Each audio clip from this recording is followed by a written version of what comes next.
Hello and welcome to this BBC podcast of Monday's Stephen Nolan Show with me, Joel Taggart. Two major subjects to talk about on Monday morning. Another death at a motorcycle race on Saturday led to more questions about safety. But first, 4 people were arrested and 9 police officers injured in trouble after an anti-internment parade in North Belfast on Sunday. The march had breached a Parades Commission determination on its timing. Assistant Chief Constable Stephen Martin told us why the parade had been stopped and what had happened as a result.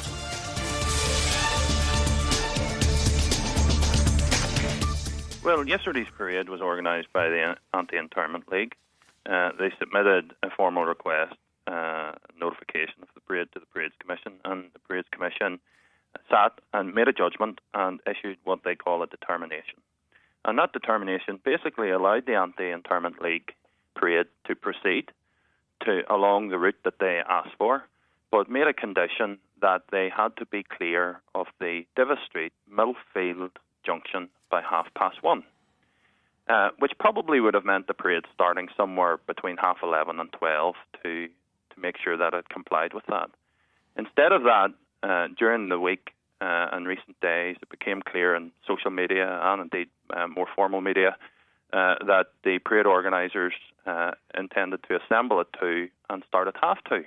Now, starting at 2:30 meant that they wouldn't be at the Divis Street Millfield junction until probably 4 or after it, a full 2.5 to 3 hours outside the determination time. And in that context, we made numerous attempts to speak to the parade organisers. We sent them letters. We sent the legal representatives letters. We called at the House. We made public appeals through the media. Even right up to the morning of the parade, we made appeals, but nobody came forward. And in that set of circumstances, I took the judgment that this was a major breach. The parade was unlawful.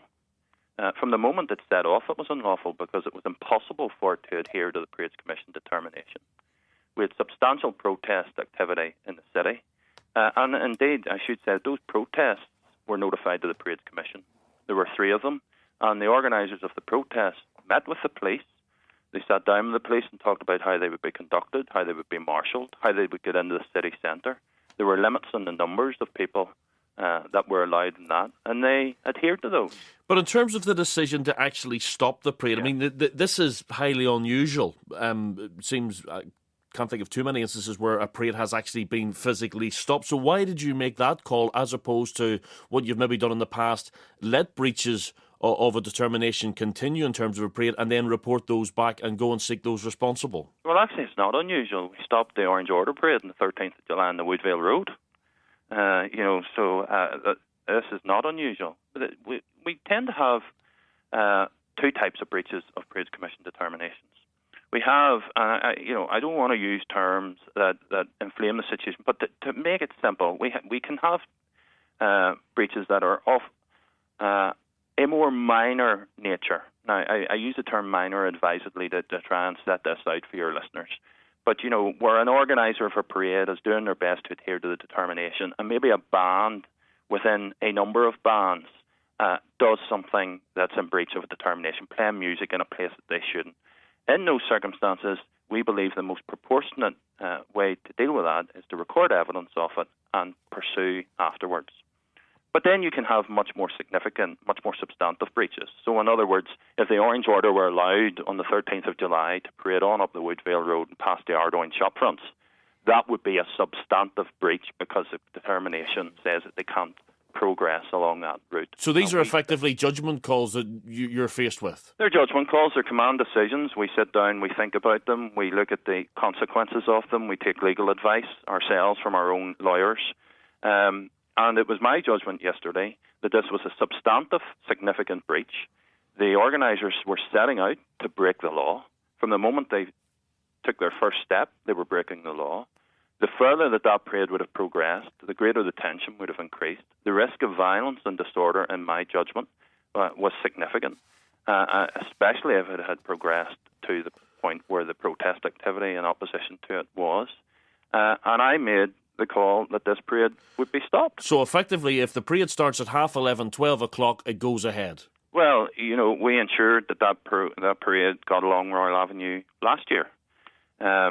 So if they had adhered to the Parades Commission determination, they would have had their parade.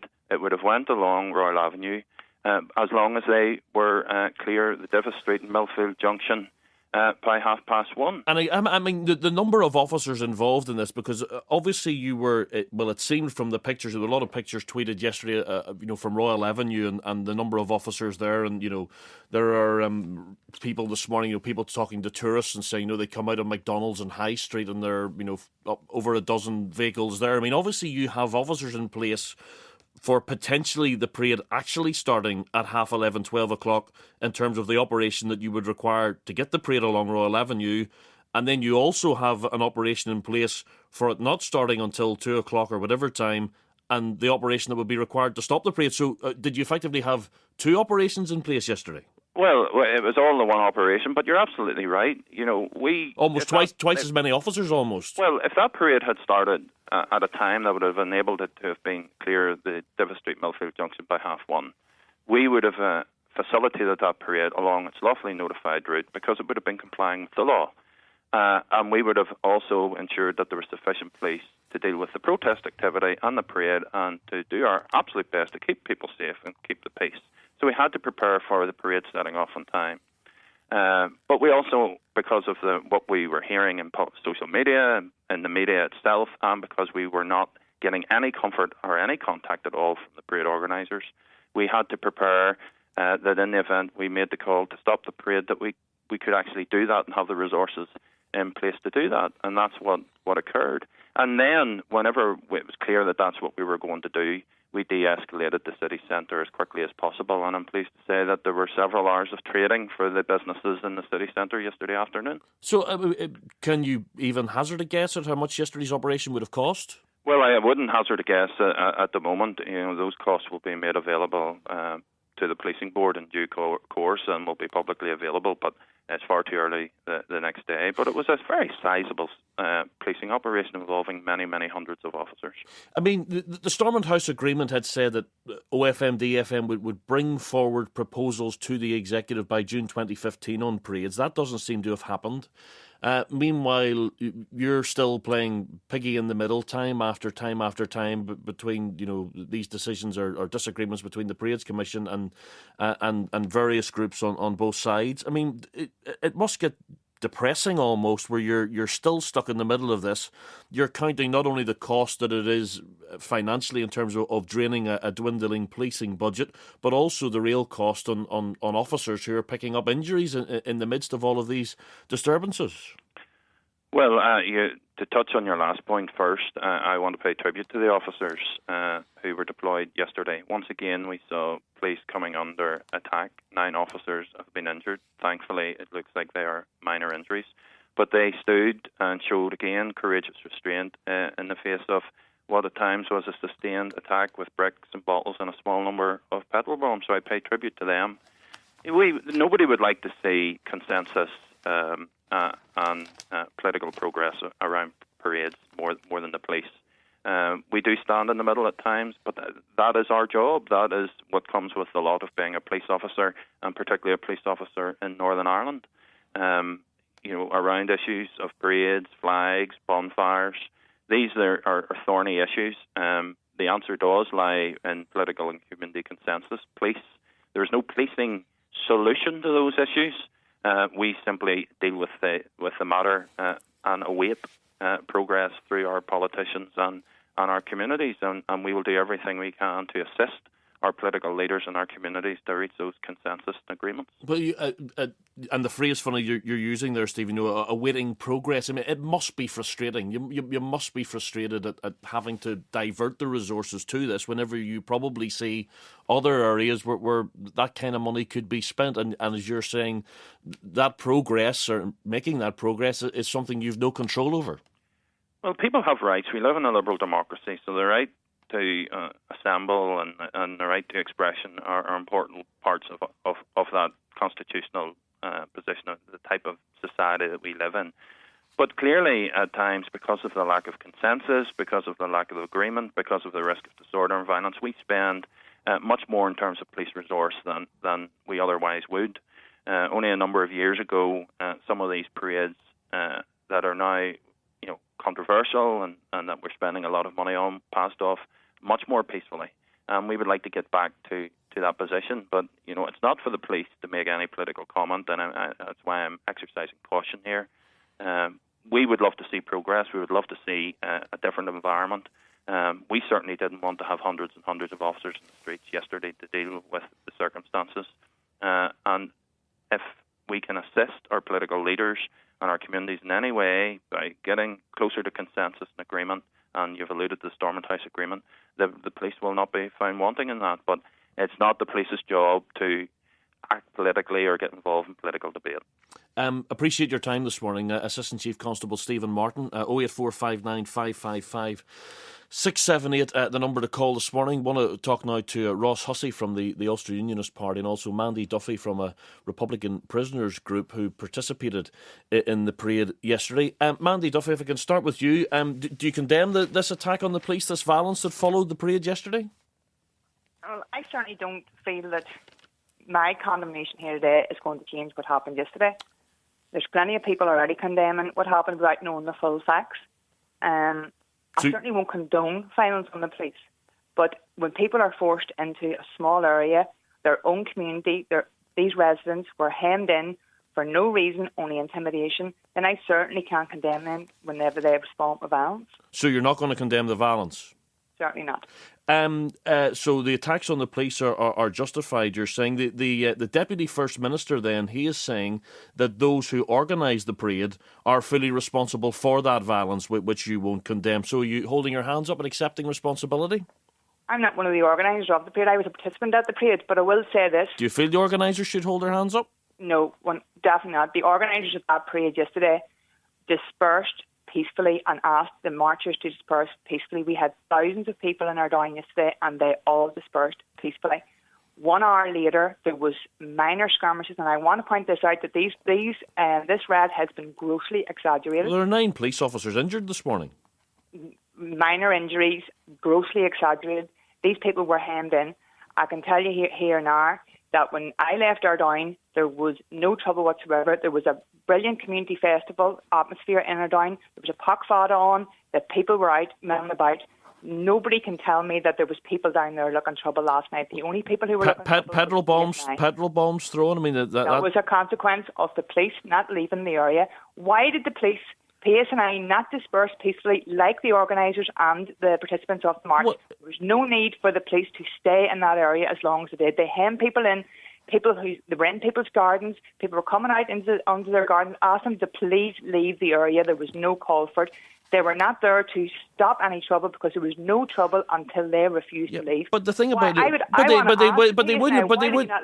wouldn't have needed to be there at all if the parade had left when the Parades Commission said it could leave, and the parade could have gone ahead as planned along Royal Avenue and to its destination. Well, that's debatable because even on the Parades Commission website yesterday morning at 10 o'clock, the parade start time was listed as 2:30. That's the time that was listed on the Parade Commission's own ruling, 2:30 start time from our Down Avenue. That's what happened yesterday. There was no breach yesterday of the Parade Commission's determination. Yeah, that was the application, but the determination made it clear what time the parade had to pass through the city centre, and the statement came out during the week to say, it was made very, very clear, the start time, we are not changing the start time. The organiser said we are assembling at the time as normal, we'll be departing at 2:30, and that was in clear defiance of the Parades Commission's determination.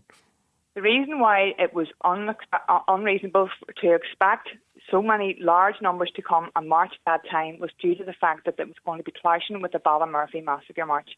We as Republicans do not march in contentious areas. We do not do it. That march yesterday was not contentious. There was not one street in that march yesterday that was contentious. The reason we wanted to go through the city centre was so that we were able to make our way to West Belfast totally to avoid the loyalist Brown Square, Peters Hill area, because they would not appreciate Republicans walking through the area. So we suggested we go through the city centre, and that was simply it. We do not march in contentious areas. Yeah, but you still could have had your march. No, we couldn't, because we would have been taking away support for the Ballymurphy Massacre March, and we would definitely not have done that. That was forcing a clash. We wouldn't have done that on the great people of Ballymurphy. But why then pick that date in the first place? Why have a clash of dates? Why have the clash of dates? That is the anniversary of internment. the 9th of August. Yeah, but there's a suggestion. There's a suggestion in this morning's newspapers that the parade next year is going to be on Saturday the 6th. A deliberate attempt to have more disruption in Belfast city centre on a Saturday. Because the date of the anniversary of internment next year will be on a weekday, which would be we wouldn't expect to get people there who worked and whatever. It wouldn't be acceptable. But in saying that, that's why we chose a Sunday. Yes, Saturday or the Sunday would be acceptable at the weekend, but we chose a Sunday because we didn't want to have a massive impact on trade. But let's be honest here, 10 minutes walking through the city centre would not have had a massive impact on trade.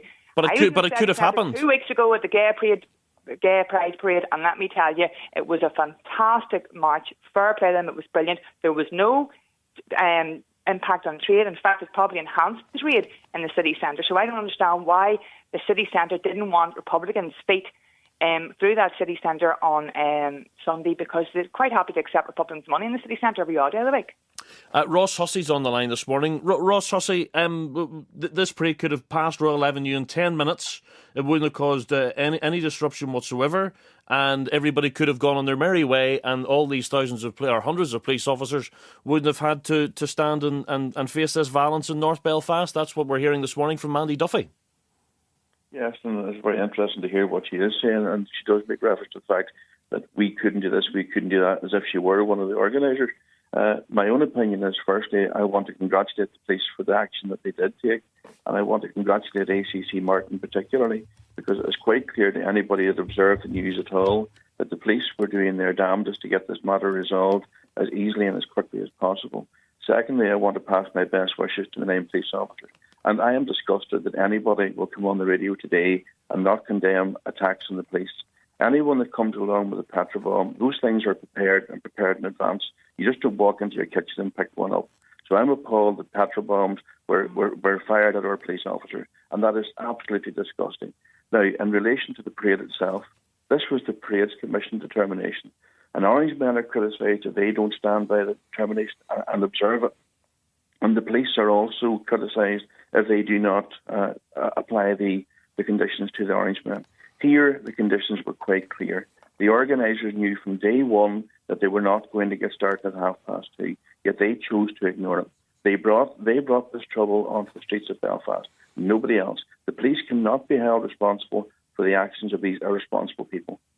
I mean, you've issued a statement. You're saying, the failure of Republicans to comply with the determination put the PSNI in this position, and the attacks on the police, and you're hoping that those responsible are brought to the courts, and you want to see the judiciary take the view that the petrol bombers are out to kill and various things. I mean, would you be issuing a similar statement and putting the words, perhaps, I don't know, Orange Order or Loyalists in a similar statement, if they were the people who had defied a Parades Commission determination, as has happened in the past and violence has followed?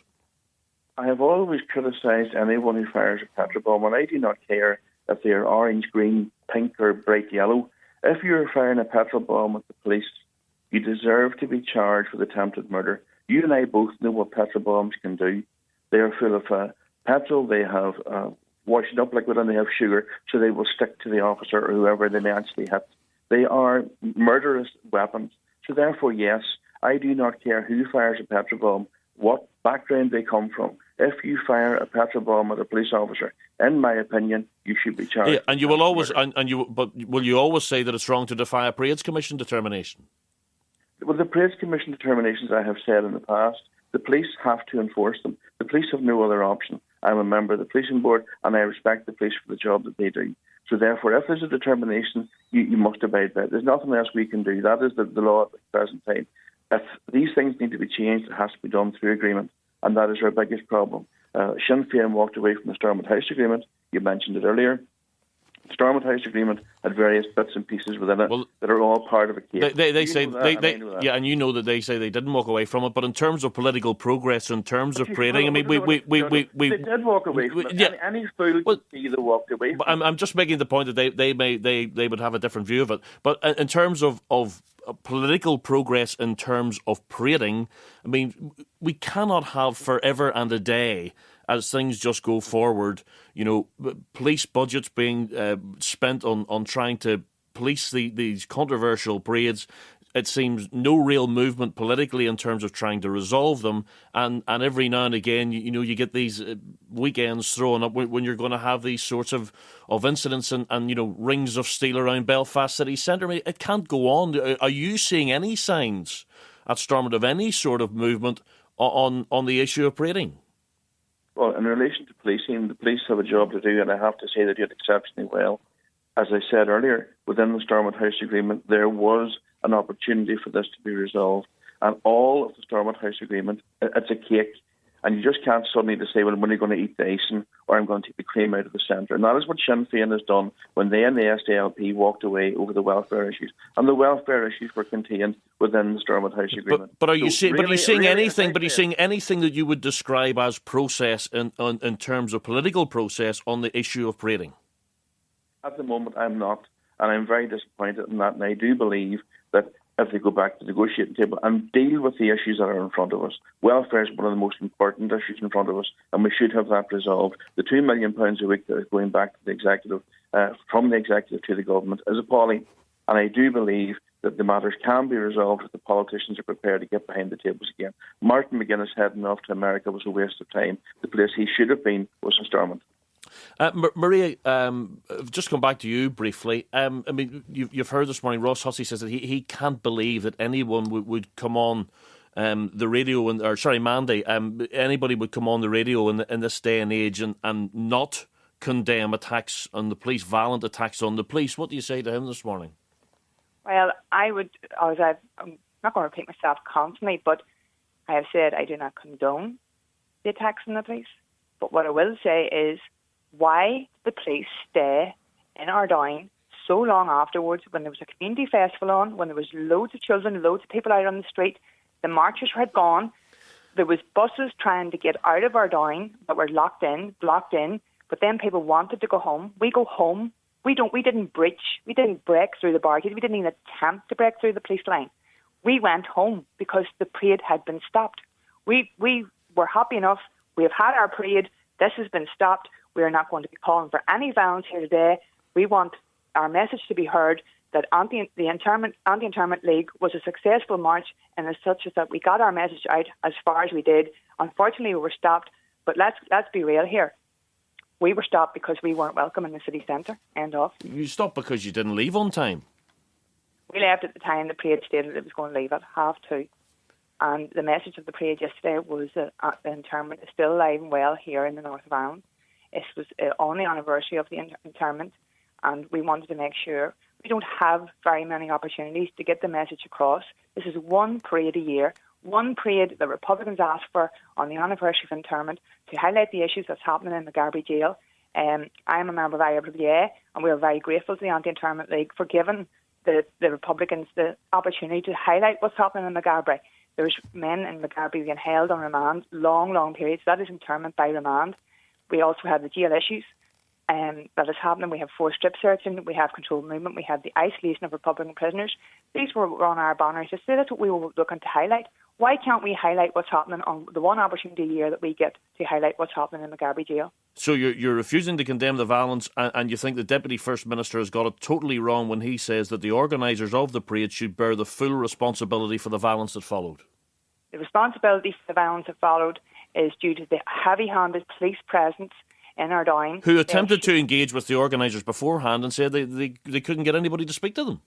I'm not aware of that because I'm not one of the organisers, but all I can say is that if they had left the area within a reasonable time frame yesterday afternoon, like myself and everybody else who went home, if they had went home with withdrawn, then there would have been no violence. Or the violence was a reaction to the provocation of the PSNI yesterday in Ardoyne. George and the Shankles here on the line this morning. Morning, George. Morning, Joel. How you doing? I'm finding myself something I very straightly agreeing with Mandy, and in fact, Padraig, when he was on the show on Friday, I respect and upheld their right to the parade, so I do. And as Mandy says, the parade would have took 10 minutes to pass through the city centre.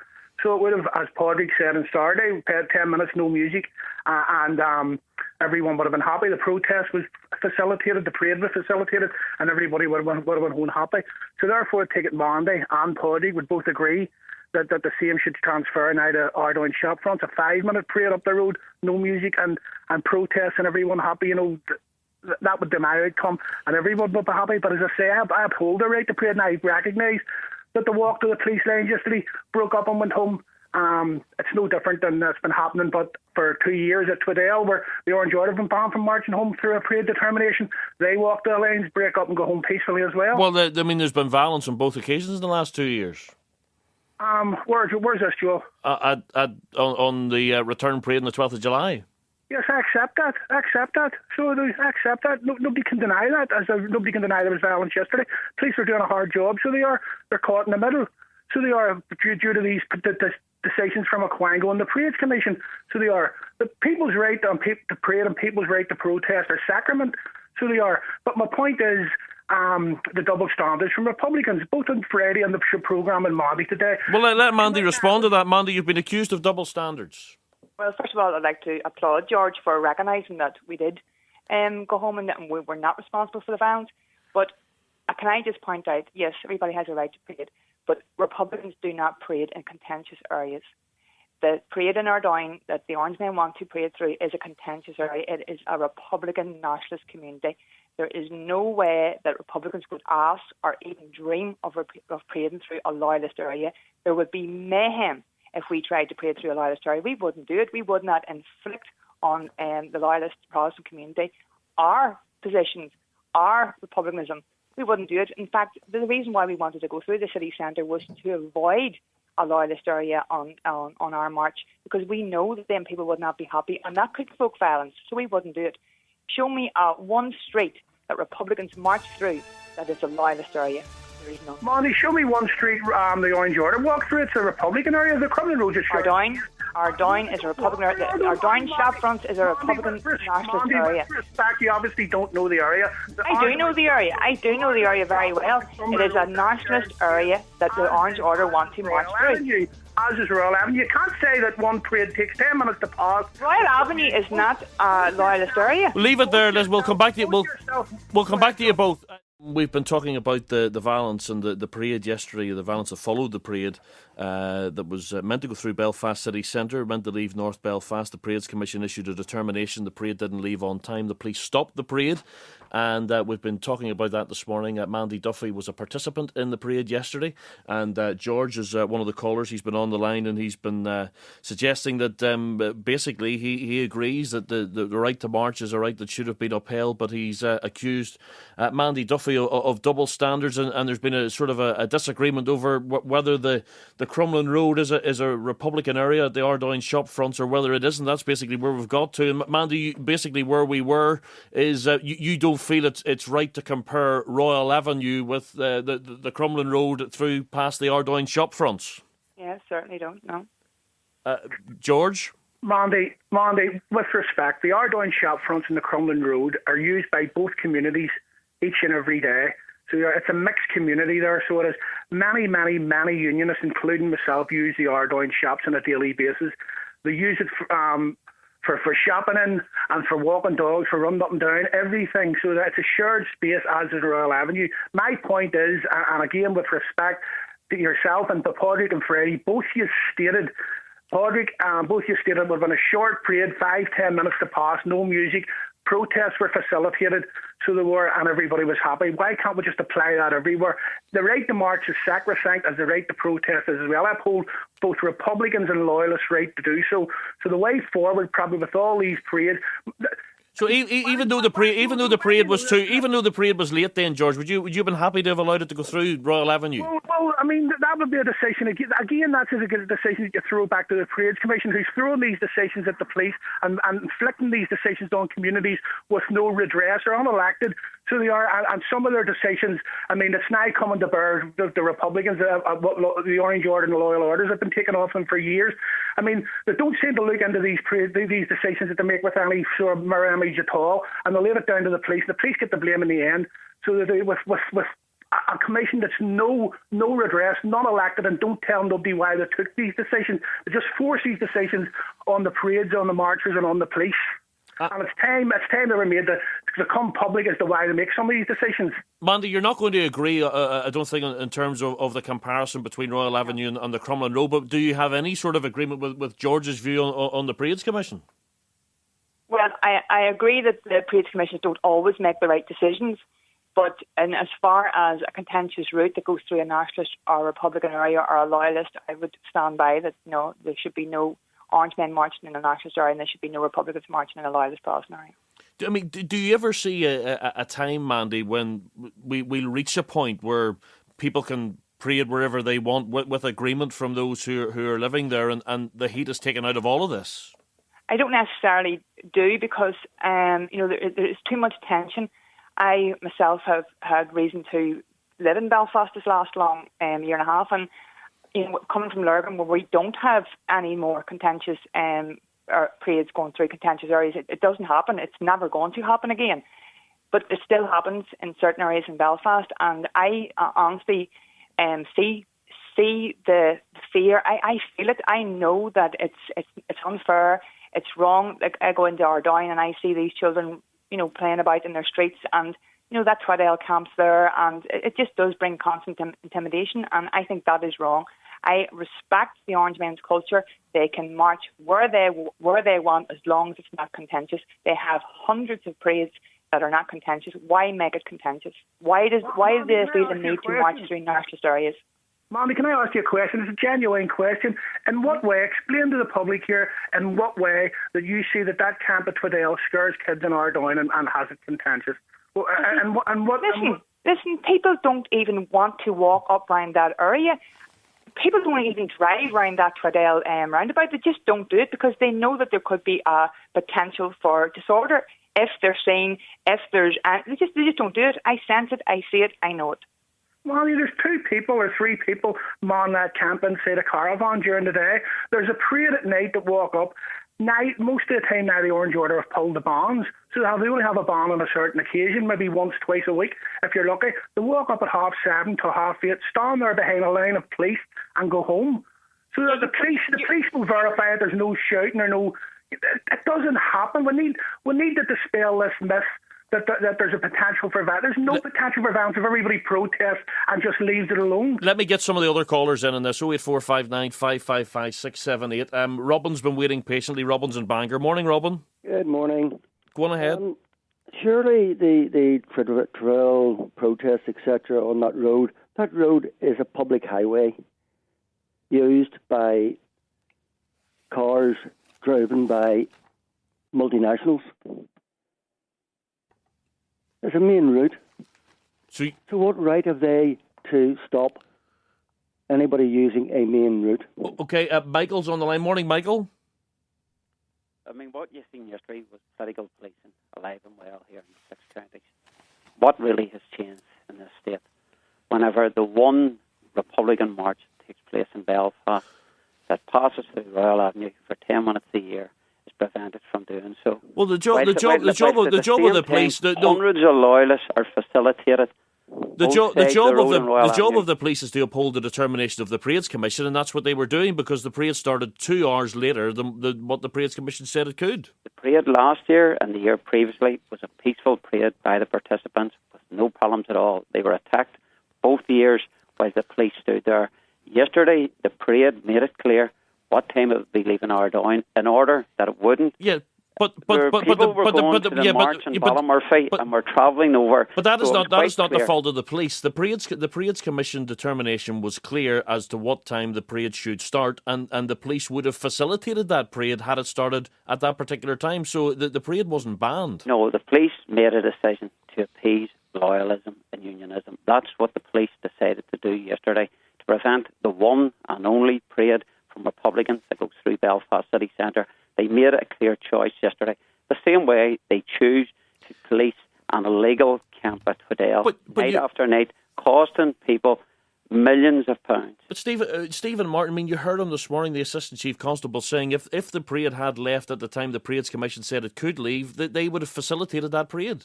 Parade 2 years ago left at the right time and for 4 hours was held up because of violence from loyalists. Police didn't clear the streets then. They made parade participants wait 4 hours on a Friday evening So they did 4 hours while they facilitated loyalist protests. Thomas is in North Belfast this morning. Thomas, good morning to you. How you doing, Joel? How are you? Well, Joel, I think one of the problems here, I'm a parade organiser in North Belfast. I had a parade organised on Saturday down the Crumlin Road, which walked down past Ardoyne shops, and there was barely 20 nationalists there protesting. I don't even think it was on the news. I think that would probably be the solution as to get the Orange Order parade. I think the point that the guy George from Shankill was making there was that there's been over 350 parades up to the Woodfield Road, and they disperse every night. And every single one of them have been totally legal, not illegal like that guy there telling lies there. Legal. And I totally respect and I totally support Republicans to have their parade to walk through Belfast city centre. And I have no problem with people breaking certain determinations as long as it's a peaceful protest against it. You have seen some bands playing a hymn by making that protest against the Parades Commission. I want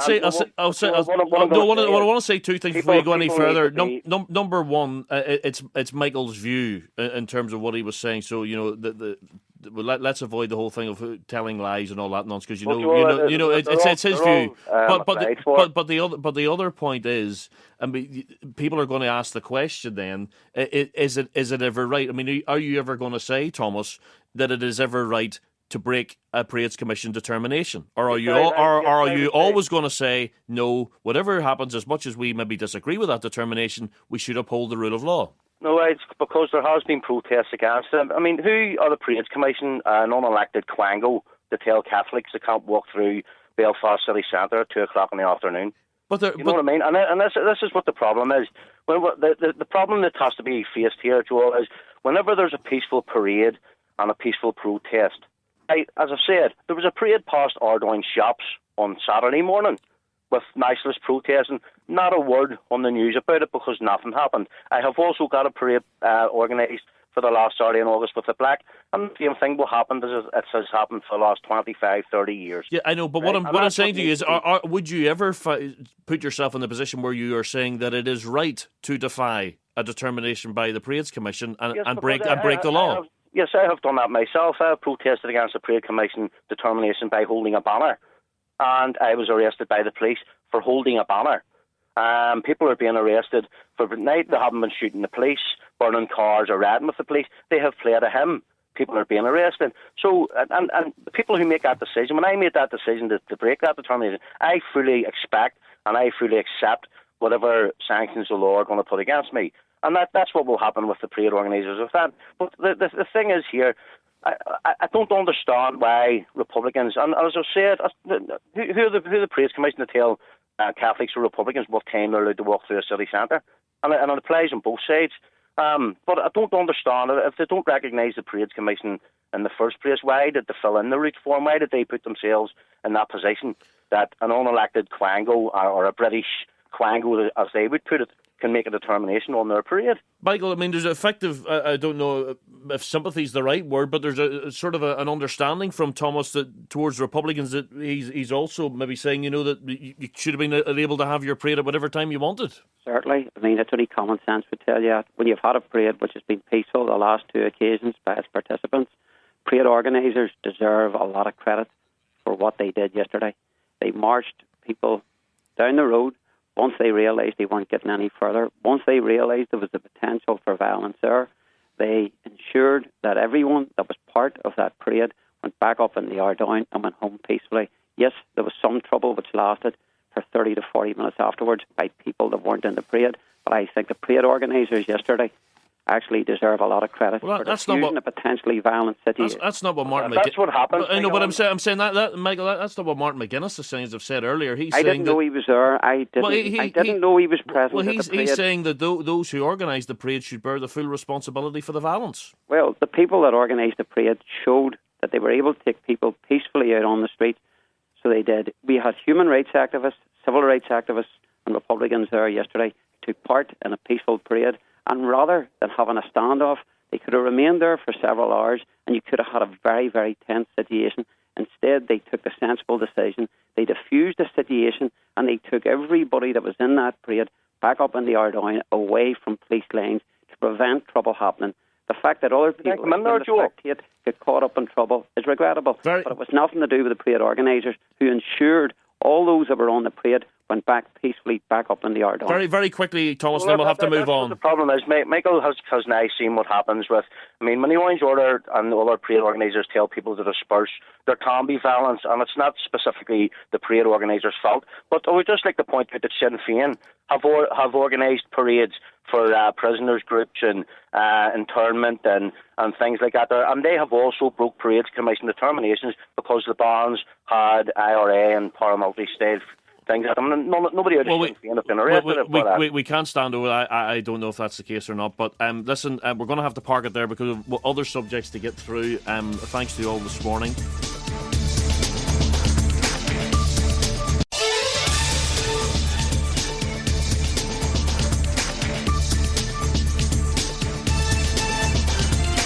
Hello and welcome to this BBC podcast of Monday's Stephen Nolan Show with me, Joel Taggart. Two major subjects to talk about on Monday morning. Another death at a motorcycle race.